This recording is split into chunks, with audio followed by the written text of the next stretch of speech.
the dog is featuring my channel, and today I'm going to talk about the key hob of the Prius, Toyota Prius. And in this particular case, it's the first generation. Now you ought to know a key hob is 250 pounds if you buy it from Toyota, and pretty much you have to, because obviously otherwise you have to find someone who can reprogram the chip for you inside, and you know, it's not that straightforward. Now I was lucky when I bought my vehicle, I got 4 keys with it, so someone spent 500 quid on keys for a simple reason, because they couldn't fix it. And mostly what happens that the micro switch in the closer here is broken. Now obviously me as a banana engineer from Eastern Europe, the way they call me, obviously the people who envy me, banana engineer from Eastern Europe. I mean, very few bananas are growing in Eastern Europe, but those are exactly the kind of people who coming from the places from where are the bananas.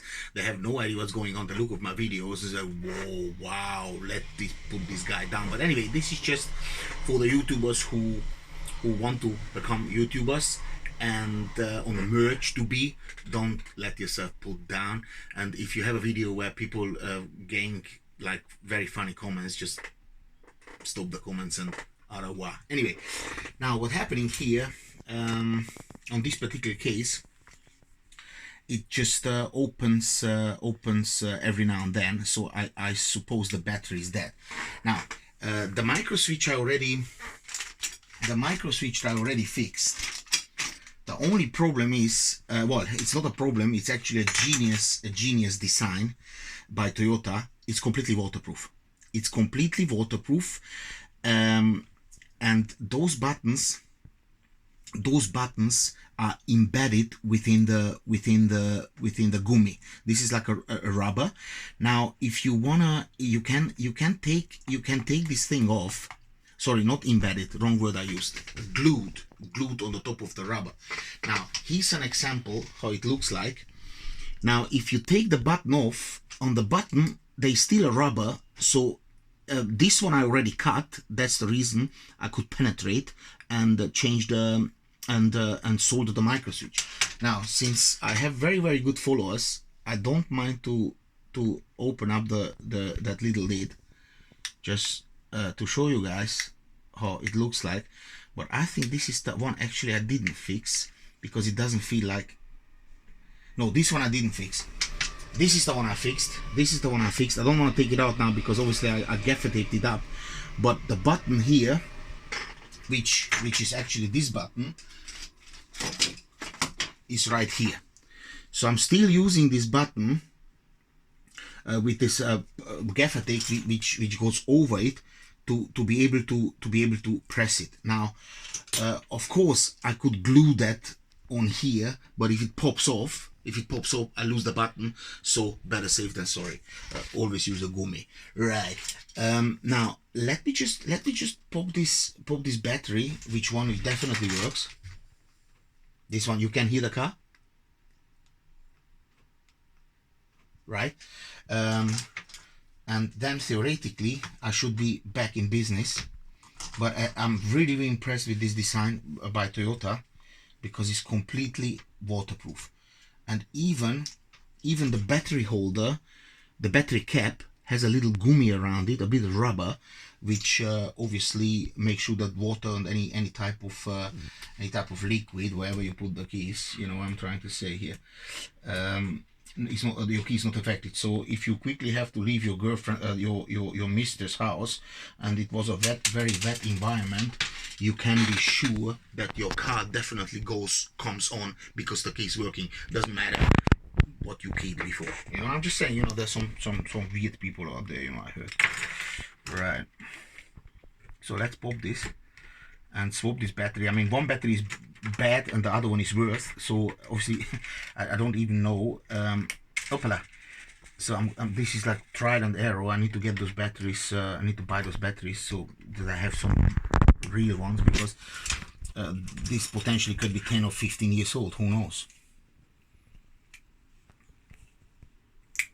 Right. So let's see what happens. Okay.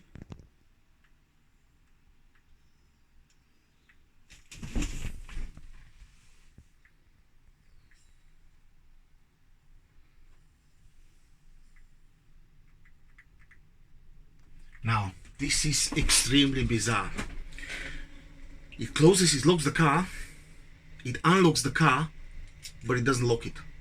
Now the problem is now that I manually have to lock the car all the time, and I need to unlock it because if I manually open it up, the alarm goes on. So this is a little bit of pain in the neck.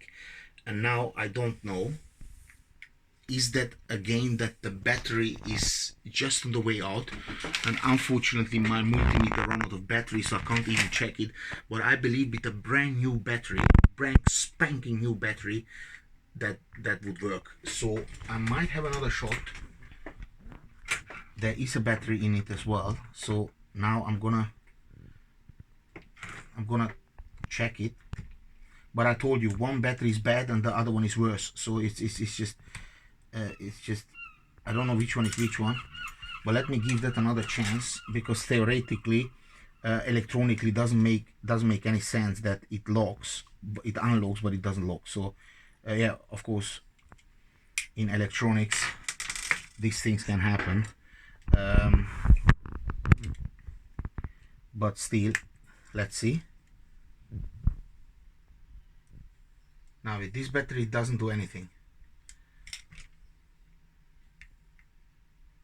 and this is weird because the LED is still flashing. The LED is still flashing, so the battery has some sort of juice, but possibly not enough to transmit the signal strong enough for the car to open. Now basically I now have to put back another battery, which is good enough to at least unlock the car, but not enough to lock it. And I'm going to go on the internet and I'm going to buy some spare batteries here, so I can get my my key back running. Happily unlocking.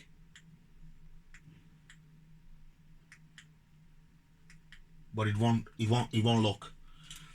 It won't lock, and this is quite strange. This is quite strange. And why I assume there is a problem with the battery is a very simple reason, because with this controller it does exactly the same. If you can hear it, yeah, but when it comes to lock, it doesn't do anything. So I believe that somehow the transmission for the lock somehow requires a little bit more battery. Doesn't make any sense. Doesn't make any sense. Yeah, I know. But in electronics, sometimes things like that can happen, and you wonder. There is an explanation for it, but you know, I'm not Jesus H Christ, so I don't know everything. You know. And when I did my electronics, we wrote 1991, so quite a long time ago, right? Okay, now I say doggies for tuning into my channel. I hope you learned something, and if you didn't learn anything, then at least you didn't get stupider. Anyway, so my videos, maybe they're not educated, but it doesn't make you dumber, you know. So thank you for watching. Like, share, comment, and of course, au revoir.